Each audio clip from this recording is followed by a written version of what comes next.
ஆண்டவர் கூறுவது, இதோ நாள்கள் வருகின்றன, அப்பொழுது நான் தாவீதுக்கு ஒரு நீதி உள்ள தளிர் தோன்ற செய்வேன். அவர் அரசராய் ஆட்சி செலுத்துவார். அவர் ஞானமுடன் செயல்படுவார். அவர் நாட்டில் நீதியையும் நேர்மையும் நிலைநாட்டுவார். எரேமியா 23 5வது வசனம்.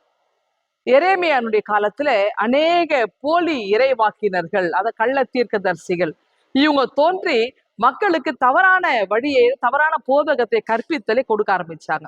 மக்களை சரியாக வழி நடத்தப்படல. அப்பதான் எரேமியா இந்த இறைவாக்கு கொடுக்கிறாரு.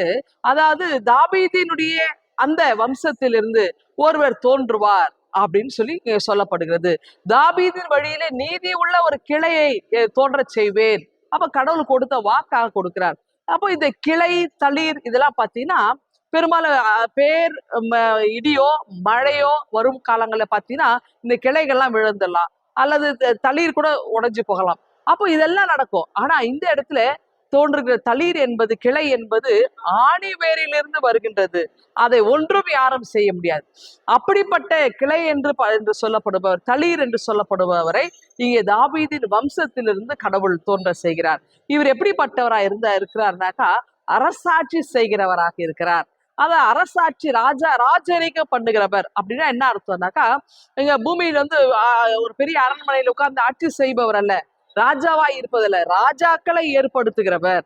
அப்ப இந்த ராஜாக்களை ஏற்படுத்துகின்ற ராஜாதி ராஜாவாக ஆண்டவர் இருக்கின்றார். அப்போ ஒருவேளை இந்த உலகத்தில் இருக்கிற ஆட்சி செய்கிற ராஜாக்கள், அரசர்கள், தலைவர்கள், இவங்களுடைய காலங்கள் மாறலாம், முடிந்து போகலாம், அழிந்து போகலாம், அவங்களோட பேரை மறைந்து போகலாம். ஆனால் அவர்களை உருவாக்குகின்ற, அவர்களை ஏற்படுத்துகின்ற கடவுளுடைய ஆட்சிக்கு முடிவு இராது. அவர் ராஜரீகம் பண்ணுகிறவராக, ராஜாதி ராஜாவாக, என்றென்றும் சிம்மாசன ஆட்சி செய்கிறவராக இருக்கிறார்.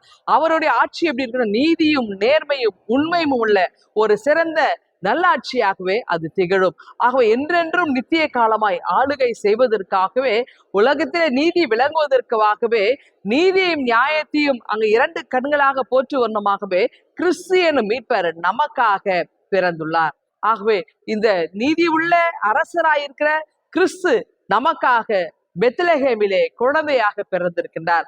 அந்த யூத ராஜ சிங்கத்தை நாம் போற்றுவோமா? இந்த சிந்தனையோடு இந்த நாளை துவங்குங்கள். ஆண்டவர் உங்களை ஆசீர்வதிப்பாராக. ஆமேன். எங்கள் அன்பின் ஆண்டவரே, எங்களை நல்வழிப்படுத்தவே நீர் பிறந்து வந்தீர். ஆண்டவர் இயேசுடைய அடிச்சொலை பின்பற்றி நடக்க எங்கள் கிருபை தாரும். மீட்பர் இயேசுவை ஜெபிக்கிறோம் எங்கள் அன்பின் கடவுள். ஆமென்.